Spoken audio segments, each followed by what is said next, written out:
Éric Zemmour est avec nous ce matin. Je rappelle que la Cour de cassation a annulé ce mardi la condamnation d'Éric Zemmour pour provocation à la discrimination, à la haine ou à la violence prononcée par la Cour d'appel de Paris à la suite des propos que vous aviez publiés dans le journal italien Corriere della Sera. Je l'ai dit, vous avez un rapport particulier avec cette chaîne jadis qui s'appelait iTélé, aujourd'hui qui s'appelle CNews, puisque vous étiez éditorialiste et vous meniez un débat avec Nicolas Domenach et que c'était à la suite précisément de ce propos que vous aviez été viré de la chaîne. C'est important quand même de le dire. Fatima Benomar est ici, cofondatrice de l'association féministe Les Effrontés, Climent Viktorovitch, Jérôme Béglé et Jean-Claude Dacier. Il y a trois choses. La question, Jean-Claude Dacier, vous avez dit qu'est-ce qu'on fait, qu'est-ce qui va se passer? Et vous dites, ça va mal se terminer, ça va se terminer en guerre civile. Moi, c'est très simple. Je pense qu'aujourd'hui, il faut lire d'abord Guy Luy depuis quelques années, tous les livres de Christophe Guy Luy, qui vous expliquent très bien que les gens se sont séparés.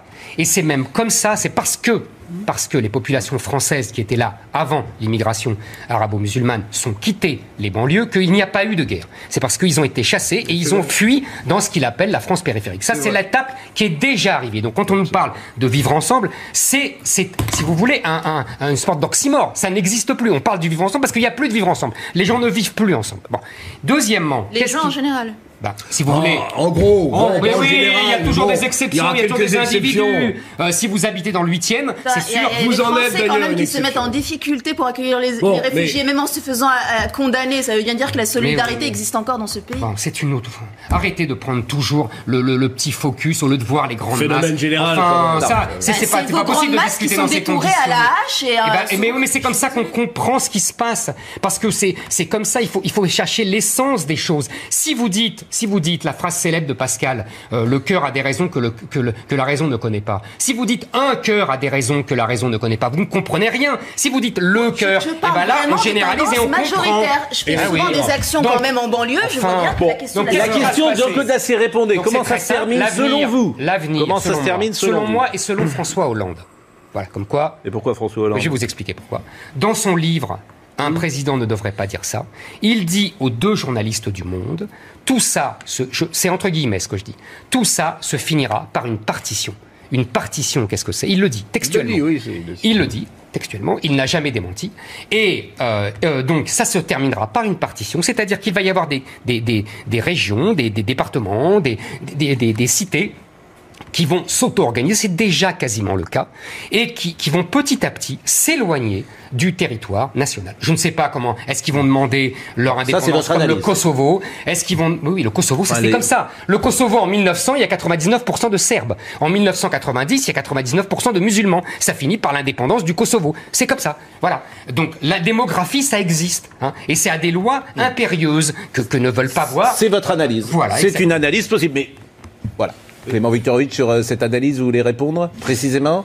Et après, on va parler de la féminisation de la société. Et après, on vous libérera parce que Kali, je rappelle que Kali était au début de notre émission, il ne veut pas parler avec vous. Il a peur de moi. Non, il ne veut pas être complice de vos propos. Ouais, c'est ça. C'est ce qu'il a dit. Mais on l'interrogera quand vous serez parti. On lui dira. Bon. La réponse sur une phrase seulement d'Éric Zemmour. Quand vous dites « ils ont fui les musulmans dans la France périphérique ». Mais dans cette phrase... J'ai pas dit les musulmans ont fui, moi. Vous parliez de qui? Les Français. Les Français qui étaient là, d'origine européenne. Ce sont les Français qui sont partis beaucoup. Oui. Vous opposez les musulmans aux Français. Vous savez comment les jeunes musulmans appellent les Français? Les jeunes musulmans. Les jeunes musulmans de banlieue, dans les lycées. Les jeunes musulmans de banlieue, dans les collèges de banlieue, comment ils les appellent? C'est archi connu. Ils les appellent les Gaulois. Ils font pas tant de manières que vous. Ils ne font pas tant de manières que vous. Eux, ils voient la différence. Et ils la font. Et ils la font tous les jours. Une fois, vous avez une généralisation. C'est parce que sans généralisation, on ne pense pas. Mais si on se réduit aux individus, on ne pense pas. Et en généralisant, on pense mal. 75% des musulmans français sont français. Et encore une fois, nationalité française. C'est nationalité française. C'est les Français qui ont des papiers français, en effet.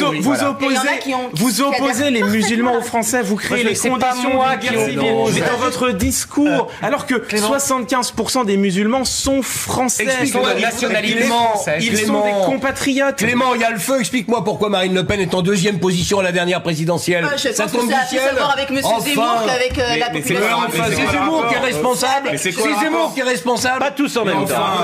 Mais vous voulez pas voir la réalité, tant pis pour vous. Pas tous en même temps. Clément, je voudrais vous faire part d'un quelque chose qui m'est arrivé il y a 5-6 ans. J'avais enquêté sur une nouvelle barre d'immeubles qui avait été construite 15 ans avant par un maire de banlieue parisienne. Et il m'explique qu'ils avaient choisi de façon extrêmement précise comment faire ce qu'on appelle du mélange social et qu'ils avaient mis des gens de toute nationalité, de toute histoire. Et de toute nationalité, ça veut dire quoi? Non, parce que des gens de toutes origines. Toutes origines, mais aussi des gens qui n'étaient pas français. Voilà, pour dire. Dans l'ensemble des immeubles qu'ils venaient de construire. 10 ans après, le bâtiment A, c'était les Maliens. Le bâtiment B, c'était les Algériens. Le bâtiment C, c'était les Sénégalais. Et le bâtiment E, c'était les Français. Non, mais ça, maintenant, essayez de mettre des prolos français blancs dans non, mais c'est vrai dans un vestiaire de football. Excusez-moi. Qui est même fermé, comment elle s'appelle? Il y a une cité comme ça. Essayez de mettre les gens et regardez s'ils vont vivre ensemble de la même manière. Jérôme, terminez, Jérôme. Et après, je veux dire que cela s'était fait. Non mais c'est très mal. Dans le 16e arrondissement. On vous coupe pas, mais alors vous avez tous les droits pour couper les autres. Cela s'était fait naturellement, sans heurts, mais irrémédiablement, et la mairie n'avait pas eu son mot à dire. Mais le maire qui avait organisé ça, qui est un maire plutôt de centre-gauche, en était désespéré et ne pouvait pas faire autrement que constater ça. Éric Zemmour. Je voudrais répondre à ce qui a été dit, parce que c'est très Fatima intéressant. Benomar, qui est cofondatrice de l'association féministe. A tout à fait raison sur un point. Il y a des différences sociales entre les ouvriers blancs français depuis 1000 ans et les bourgeois français. Vous avez tout à fait raison, c'est pas facile de les mettre ensemble, vous avez 1000 fois raison. La grande différence, la grande nouveauté, c'est qu'auparavant, justement, c'est ce que j'essaye d'expliquer par les règles d'airain de l'assimilation, le peuple, les ouvriers français, assimilaient les nouveaux arrivants. C'était le peuple français qui faisait ce travail. C'était pas toujours facile, il y avait des heurts, il y avait des engueulades. Kopa, le joueur de foot, raconte qu'il s'engueulait entre petits Polonais et petits Français et qu'ils se réconciliaient tous à l'église. Vous voyez, j'ai jamais dit que c'était facile. Mais les règles de l'assimilation, justement, qui vous déplaisent tant, avaient une vertu. Mais je n'ai pas dit qu'elles me déplaisaient. Si, manifestement. Je l'ai jamais dit. Et elles avaient une vertu, c'est qu'elles obligeaient les nouveaux arrivants à s'approprier les codes culturels et sociaux du peuple d'origine. La vraie différence, ce n'est pas les différences sociales. Vous avez raison, depuis 2 siècles, il faut lire Philippe Ariès, depuis que les bourgeois se sont séparés des ouvriers au centre de Paris, ça n'existe, il y a des grandes différences sociales. En revanche, les différences, c'est la première fois que les Français doivent fuir des nouveaux arrivants parce qu'ils refusent de vivre selon les modèles qu'imposent les nouveaux arrivants. Ça, c'est une première histoire. Mais même si vous ramenez des prolos envahir le 16e, d'ailleurs, il y avait eu plein de micro-trottoirs où ils disaient c'est hors de question, on veut pas de SDF chez nous. Vous n'écoutez pas ce que je dis.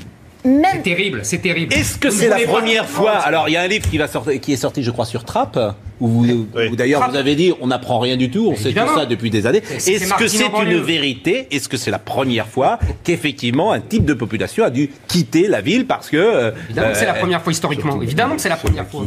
Clément Viktorovitch, on parle après de la féminisation? Non. Ah, c'est terminé. Non mais... J'avais dit que je m'en allais à 10h. Mais la féminisation... tant pis, c'est pas grave. Mais alors, juste la féminisation... C'est vrai que je dis des bêtises. Mais non, mais c'est parce que... D'abord, je trouve que le débat est d'un certain niveau et c'est intéressant de pouvoir ensemble discuter et échanger. Clément Viktorovitch, avant la féminisation. Un mot, parce que il faut pas nier les problèmes et que ce que vous décriviez, Éric Zemmour, est une réalité dans certains quartiers. C'est vrai. Bien sûr que c'est vrai. Et bien sûr qu'il faut pas regarder ça avec des yeux angéliques. 1h05 pour y arriver. Mais non, pourquoi? Non, mais c'est bien. Mais non, mais pourquoi? Parce que c'est la généralisation qui pose problème. Et parce qu'il y a la question des causes. Ce que vous décrivez, c'est aussi des quartiers de la misère. C'est aussi des quartiers de la pauvreté. Vous savez quoi? Tenez. Ma grand-mère vous aurait fait... Alors, grande explication. Alors, vous savez quoi? Voilà. Okay, mais en Autriche, il n'y a pas de chômage. Je vous donne une anecdote. En Autriche, il n'y a pas de chômage. Je vous explique. Comment vous expliquez la victoire de l'extrême droite contre l'immigration? En Autriche, il n'y a pas de chômage. Répondez à ma question. Je vous réponds. J'ai une histoire simple qui montre qu'il y a bien un problème de pauvreté et qu'il y a bien un problème. La France a délaissé ses quartiers. Et je le sais. C'est faux. Ah bon? Je vous réponds. Dis-lui prouve le contraire. C'est dans la France périphérique que l'État a délaissé beaucoup plus qu'en banlieue. On a déversé 40 milliards pour rénover les immeubles. J'ai été enseignant pendant 3 ans à l'université de Villetaneuse, Paris 13 Villetaneuse, en plein cœur de la banlieue. J'avais en face de moi, effectivement, des étudiants des quartiers, des étudiants musulmans. Bon, moi, quand j'ai fait ma scolarité à la Sorbonne, que j'avais besoin d'un livre, même le plus récent qui soit, j'allais à la bibliothèque, j'empruntais le livre, il était là, je payais mes droits de scolarité. Mes étudiants, premier cours d'amphi, je leur donne ma bibliographie, il y avait des livres très récents, je leur dis, ça, faites gaffe, la bibliothèque aura peut-être pas le temps de les acheter. Ils ont éclaté de rire. J'ai un amphi qui éclate de rire, qui me disent, mais monsieur, je découvrais l'université. Mais monsieur, la bibliothèque n'achète plus de livres depuis 5 ans, faute de moyens. Voilà la réalité. La réalité, c'est que on payait les mêmes droits d'inscription. C'est la même université française. Il y en a une qui a des moyens, et encore, qui sont des moyens faibles, parce qu'on peut pas dire que l'université soit surfinancée. Et puis, il y a cette université de Villetaneuse où on survit à peine la tête hors de l'eau. C'est une question de pauvreté. La République a délaissé ces quartiers. Là, au moins, ça n'est pas qu'une question de Là, religion. au moins, il y a une université. Dans la France périphérique, il n'y a même pas d'université. Ça, c'est l'explication de confort, mon cher Clément. C'est du bidon, cette explication. Il y a une phase dans C'est du bidon. Et je vous répète encore une fois, le problème n'est pas économique. Il est d'abord culturel. Il est d'abord culturel. La délinquance est culturelle. Oui, la délinquance est culturelle. Mais c'est n'importe quoi. Non, c'est pas n'importe quoi. Vous avez parfaitement. Ce n'est pas une. Pour travailler contre des réseaux. Oui, j'essentialise. Et c'est là où je suis en désaccord avec vous. J'essentialise parce que là, faut qu'on comprenne. Ça veut dire quoi? Moi, faut quoi? La délinquance est culturelle, ça veut dire quoi dans votre esprit? Ça veut dire qu'elle n'est pas économique et sociale. C'est-à-dire qu'ils ne volent pas, ils ne tuent pas parce qu'ils sont pauvres. Ça, c'est un mythe à la Victor Hugo qui est du baratin. Alors, ils volent pour quelle raison? C'est Jean Valjean. Tout simplement parce qu'ils ont beaucoup d'argent, ils ont beaucoup de pouvoir et accessoirement, ils ont les femmes. Voilà pourquoi ils font ça. Mais là, ce que vous venez de décrire, c'est social. Mais lequel il? Les caïds de Mais ce que vous venez de décrire, c'est des facteurs économiques, c'est pas des facteurs culturels. Ah, c'est des facteurs économiques, ça? Bah, ils ont beaucoup d'argent. Oui, non, c'est un mode de vie. Ça veut dire qu'ils ne font pas parce qu'ils sont pauvres. C'est pas Jean Valjean, c'est pas Cosette. Mais donc le raisonnement à la Cosette, ça ne marche pas. Les délinquants, vous pouvez retrouver ça parfaitement dans des milieux blancs. Pour le coup, moi qui traite avec les questions de trafic d'armes, de prostitution et tout, je peux vous assurer que des Macs blancs, je vous en trouve, mais à gogo. Ils organisent bien des trafics. Donc la délinquance n'a rien à voir avec des références culturelles. Bon, on va terminer. Ça a à voir avec un marché qui s'ouvre et où des gens trouvent les moyens d'en tirer des. Je répondais à ça. On va terminer. On va parler de la féminisation de la société, parce que ça, je voudrais vous entendre là-dessus avant de vous libérer. C'est quoi la féminisation de la société pour vous? Et je voulais simplement, c'est un petit exemple aujourd'hui qui est arrivé, vous l'avez peut-être vu sur les réseaux sociaux, c'est la présidente de la commission des lois, Yael Braun-Pivet, qui a eu un échange assez musclé avec Robin Reda. Ça s'est passé hier, non pas à l'Assemblée nationale, mais dans les salles dans lesquelles on travaille, en commission de l'Assemblée nationale. Voyez cet échange qui illustre le climat délétère qui peut de temps en temps exister entre les hommes et les femmes aujourd'hui. Voyez cet extrait et après... Aujourd'hui ? Bah aujourd'hui, oui. En fait, je suis un petit peu énervée parce que j'ai eu un SMS tout à l'heure d'un média qui me demandait de suspendre la commission des lois pour que l'un des deux rapporteurs puisse aller en plateau. Et je trouve ça particulièrement scandaleux. Et je tenais à vous le dire. Monsieur, je ne sais pas comment vous êtes organisé pour prendre la parole. Monsieur Pouya, Monsieur Reda. Monsieur Reda, vous avez la parole. Merci Madame la Présidente. Alors, merci pour ces rappels au règlement quasi maternels à notre endroit. J'adore vos réflexions fort misogynes, Monsieur Reda. Non, je dis ça parce que vous pourriez être ma mère. Donc. Je vais commencer le rapport dans un climat que vous avez placé dans une ambiance fort courtoise. Bon, on voit bien la société aujourd'hui dans l'état dans lequel elle est. Robin Reda, franchement, c'est pas très malin et c'est même très bête. C'est même impoli. C'est bête des deux côtés. Oui, c'est bête des deux côtés. Non, mais pas dire que c'est misogyne parce que ça l'est pas, et lui dire que vous pourriez être ma mère, c'est pourquoi vous trouvez que c'est pas misogyne de dire à quelqu'un? Non, mais je pense qu'il n'y a pas de misogynie dans ce que. Attendez, réflexion maternelle. C'est pas mal. Ça n'est pas misogyne ce qu'il a dit. Elle n'a pas à lui dire que c'est misogyne, donc c'est déjà une remarque côté de la plaque. Et lui, quand il répond pourriez être ma mère, c'est idiot. Donc je trouve que l'échange est stupide et ne met en valeur ni l'un ni l'autre. Mais moi je pense que c'est misogyne. Enfin, le fait de qualifier de maternelle un rappel qui est un rappel avant tout politique et juridique, qui consiste à dire que les travaux de la commission des lois sont quand même un peu supérieurs puisque c'est l'élaboration de la législation. Attendez, si on dit que Pascal qu'on lui répond merci pour ce rappel maternel. Attendez, si on dit pour ce rappel politique essentiel que Pascal a une attitude paternelle à notre égard, exactement. Pourquoi je me sens si on dit le général de Gaulle est le père de la nation, alors c'est insultant. Oui, mais non, mais là c'est insultant parce que ça diminue le rappel. Me semble-t-il. Mais pourquoi? Parce que c'est dans votre tête. C'est dans votre tête que ça diminue. Ça diminue pas du tout. Mais bien sûr que si. Mais pas du tout. Mais bien sûr que si. Il y a une connotation qui est péjorative.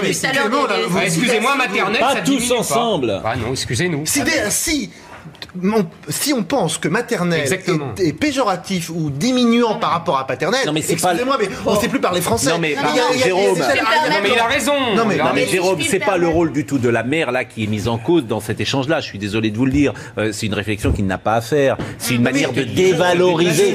C'est une manière de dévaloriser.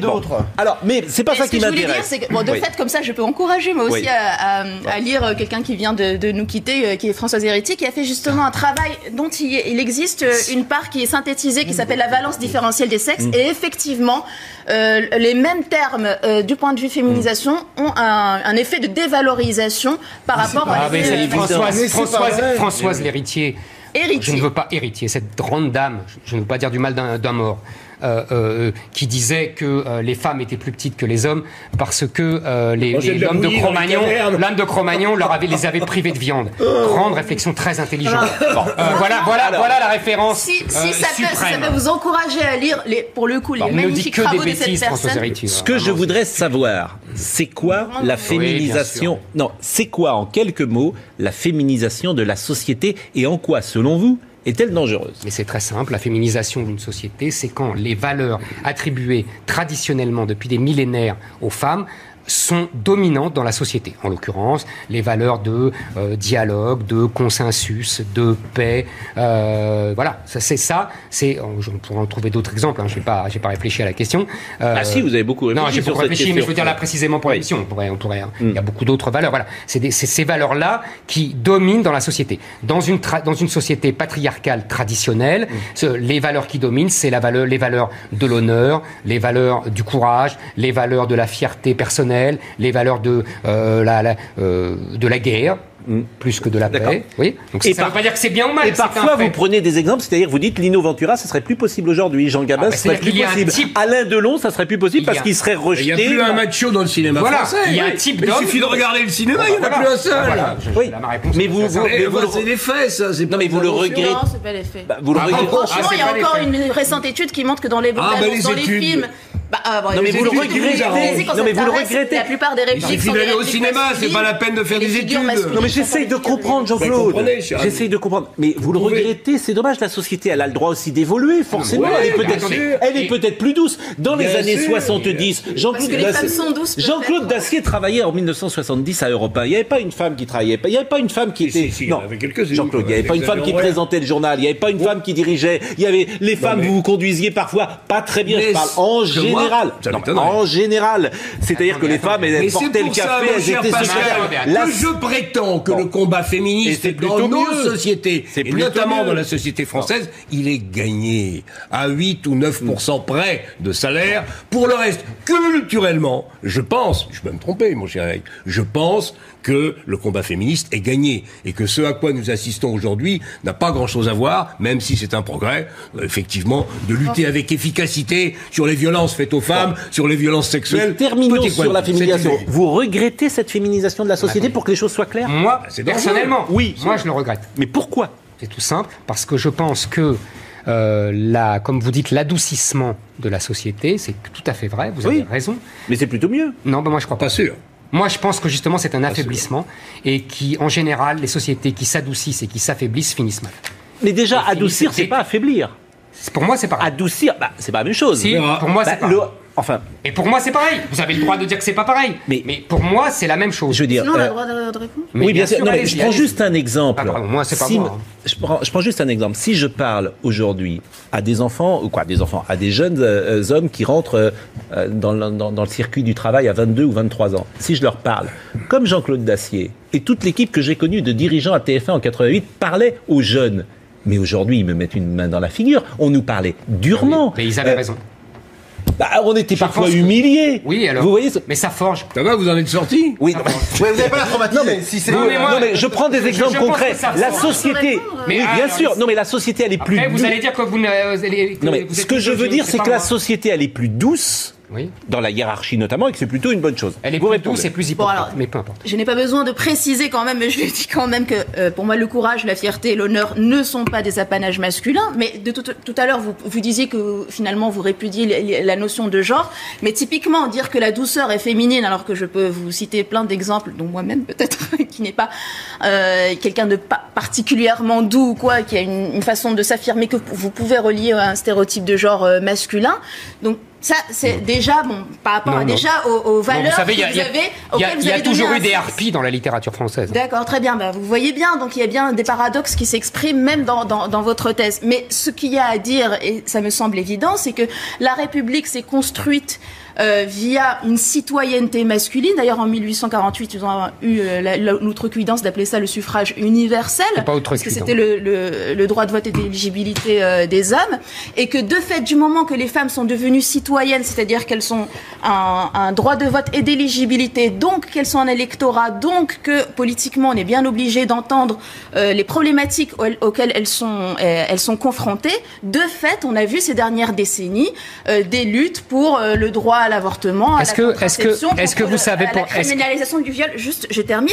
Et alors, le coup de c'est bon, maintenant elles ont tout. Moi, j'ai l'impression ou à peu près. Moi, j'ai l'impression d'avoir toujours vous avez culturellement gagné le combat. Est-ce que c'était une catastrophe? Terminé, Fatima Benhamma. J'ai l'impression qu'on nous fait le coup à chaque fois. En 1945, c'était c'est bon, maintenant vous avez le droit de vote, c'est bon, vous avez eu l'égalité. Puis après, c'est bon, maintenant vous avez eu le droit à l'avortement, c'est bon, on peut dire que vous avez l'égalité. Puis après, les lois sur la parité. Puis après, les lois sur la criminalisation du viol. D'accord, on a compris. Ça n'en finit pas. Est-ce que vous savez, dans un pays où vous voyez, qui n'a jamais eu de femme présidente, qui a eu une seule femme première ministre. Elles ont qu'à se présenter. Elles se présentent. Est-ce que les gens votent pour eux? Parce que justement, nous qui faisons le travail de terrain, de voir comment se construit le plafond de verre et qu'est-ce qui le caractérise à la Attendez. Est-ce que vous savez pourquoi, pendant toute la Troisième République, les sénateurs, en particulier les républicains de gauche progressistes, ont refusé obstinément le droit de vote aux femmes? Pour deux raisons. Est-ce que je peux vous... C'était d'une analyse coupée à la hache, c'est qu'elles auraient forcément voté conservateur ou alors comme le curé ou quoi que ce soit. On voit bien la diversité des votes de femmes. Pas du tout. Plutôt à gauche, d'ailleurs. Aujourd'hui, depuis 81, mais comme d'habitude, elles sont conformistes, c'est normal. Le curé a changé. Aujourd'hui, le curé est de gauche. Donc c'est tout à fait normal que les femmes votent à gauche. Les sénateurs républicains... Non mais, Eric, oui. Les femmes ne votent pas. Oui, majoritairement. Mais je suis. Les sénateurs, les républicains, mais parce que sinon, je vous répète, la généralisation. Ils ont abstraction de tout un tas de parcours. Là aussi, dans ma famille, je peux vous trouver des femmes conservatrices. Je vous répète, mais c'est évident tout ça. Mais si vous n'allez pas à l'essence des choses, comme disait Socrate, vous ne comprenez rien. Mais là, vous allez à la mauvaise essence. Elle est erronée. Les femmes ne sont pas majoritairement catholiques pratiquantes. Donc ça n'a rien à voir avec le curé. On parle du 19e siècle. Mais ça n'a rien à voir avec le curé. Vous n'écoutez pas ce que je dis. Vous n'écoutez pas. Aujourd'hui, le curé, c'est vous. C'est vous le curé, voilà. Et la chair, c'est là. Je ne lis pas Clément, je lis François Héritier. Ça veut dire que mes références ne concernent celles que vous pensez. S'il est le curé, vous êtes peut-être le pape. Pensez qu'une société équilibrée est plus harmonieuse entre les hommes et les femmes. Que ça n'aura pas de conséquences dans le siècle qui vient n'est pas raisonnable. Ça a déjà des conséquences. Non, mais ce qui est intéressant, notamment sur le plan de la natalité, par exemple. Ce qui est intéressant, c'est toujours d'écouter les uns et les autres. Voilà, Eric a tort ou a raison. Pense qu'une société qui s'adoucit s'affaiblit. Et moi mais comme on va mettre un siècle ou deux à le vérifier, c'est compliqué. Mais vous n'en savez rien et moi non plus. Je veux dire, parce que ça veut dire quoi une société qui s'adoucit? Si vous saviez le mouvement féministe, vous verrez que la douceur n'est pas la peine. Dans le mouvement féministe, on a essayé de. Dans le mouvement féministe, moi je vois deux choses. Il reste 2 minutes, donc restez jusqu'au bout. Maintenant, il reste 2 minutes et on vous. Vous m'avez bien eu. Je vous ai bien eu. C'est pas tous les jours que je suis en plateau avec Éric Zemmour. Mais non, mais alors est-ce que vous le trouvez sympathique, Éric Zemmour? Je saurais pas vous le dire, je le connais pas assez. Est-ce que, par exemple, est-ce que vous appréciez la manière dont l'échange se met en place? En fait, voilà, ce qui me gêne justement, je viens à ça, c'est un problème de rigueur. Je vous donne un exemple qui m'avait un peu énervé. C'est quand vous aviez dit sur RTL, c'était une chronique sur les féministes, où vous disiez c'est des précieuses ridicules et tout, qui disait que de fait, quand on est contre le système prostitutionnel, on est contre la GPA et les féministes sont tellement bêtes qu'elles sont contre le système prostitutionnel et pour la GPA alors que c'est la marchandisation des corps. Vous avez tout à fait raison et c'est pour ça que de façon écrasante, mais je peux vous le dire, l'extrême majorité des mouvements féministes sont contre la GPA et justement la dénoncent comme marchandisation des corps au même titre que le système prostitutionnel. Et la petite minorité des femmes qui sont pour la GPA, comme par exemple Elisabeth Badinter, sont aussi pour la réglementation de la prostitution. Ça vous aurait pris 10 minutes de googliser et de voir quelles étaient les positions des associations féministes sur la GPA. Et donc, vous n'avez pas cette rigueur par rapport à l'analyse. Ce sera le dernier mot. Ce sera le dernier mot. Merci de cette admonestation toute maternelle. Arrêtez, ce sera le dernier mot et c'est bien que le dernier mot revienne à une jeune femme qui était en minorité sur ce plateau et je le regrette, qui était Fatima Benomar. Merci. On ne dira rien derrière vos paroles, Fatima. Merci. Merci à Éric Zemmour de s'être prêté au jeu des questions et des réponses. Et vraiment, c'était intéressant sur le fond d'échanger.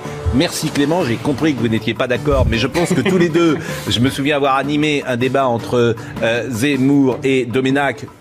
Vous pourriez tous les deux faire un débat de la même manière que vous pourriez faire un débat toutes les semaines avec Fatima. Et je trouve que ce serait absolument une idée formidable. Jean-Claude Dacier. Moi, il m'a pas répondu sur l'ordre. Non, mais c'est fini. Je vous ai dit qu'on parlait pas derrière. J'attends sa réponse la semaine prochaine. C'est pas bien ce que vous avez fait. Merci néanmoins de votre présence. Merci à Marine Lançon qui était en régie avec nous. Vous avez été très très nombreux à nous écouter. Je salue Alain Kézac qui nous regarde. Alain Kézac qui l'ancien président du Paris Saint-Germain qui nous a suivis. S'il vous plaît, messieurs. Et je salue Mathieu Sébil qui était à la réalisation, Grégory Possidalo qui était au son et Audrey Missiraka qui était à la vision. Jean-Claude Dacier, ça vous ennuie pas que je termine l'émission? Mais vous êtes insupportable. Vous parlez de discipline, etc.